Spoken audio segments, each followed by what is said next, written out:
So today's video is revisiting CoreLogic's report released in January 2024 for the year and quarter before. So for December 2023 quarter, as well as the year 2023.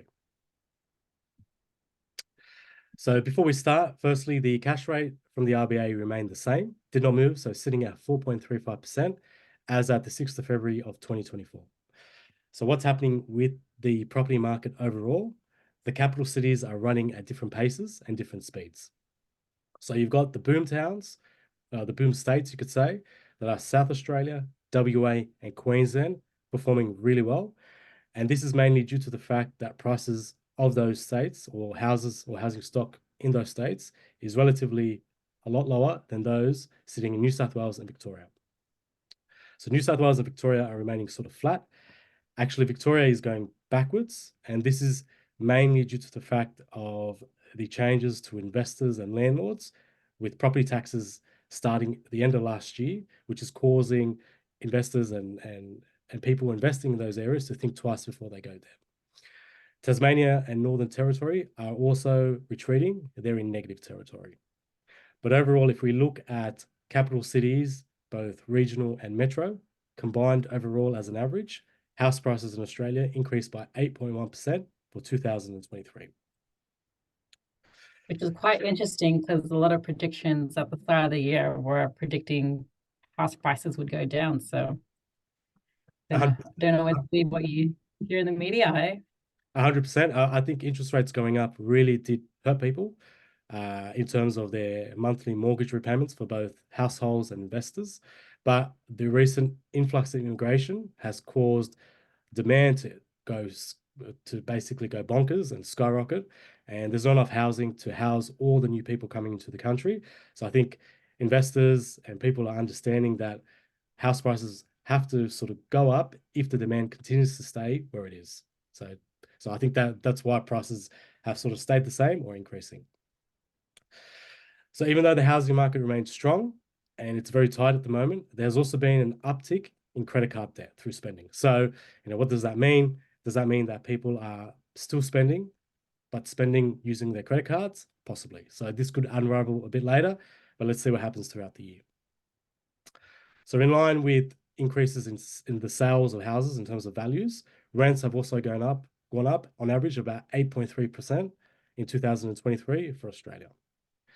So all the pundits, the media, everyone's saying that the trend looks like it's going to be similar for 2024, and prices are going to go up around about between 5 to 10% overall for both rental and the sales market. So like I mentioned before, the two things are going to really impact which way things go are going to be interest rates. If they go up very fast, if they go up really fast and hard, it could also have a negative impact to house prices. On the flip side, if they go down quick, it also put fuel onto the fire and increase house prices even more. So all around interest rates, there is also migration, which is basically the demand. If there are not enough houses to house all the people and you have demand that's skyrocketing, prices will have to go up. So this was an interesting table that I found within the CoreLogic report, and this analyzed how many suburbs went down in the quarter and in the year in that state. So if we look at Sydney, for example, out of 556 suburbs, 48 went down, overall 8.6%, and so on and so forth for all the states. You can see the three boom states of Brisbane, Adelaide, and Perth.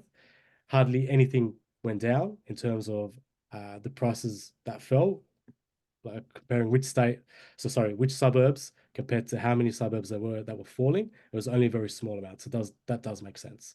So if we look at it also on an annualized basis as well, the three boom states have a very low percentage of how many suburbs are actually falling compared to growing.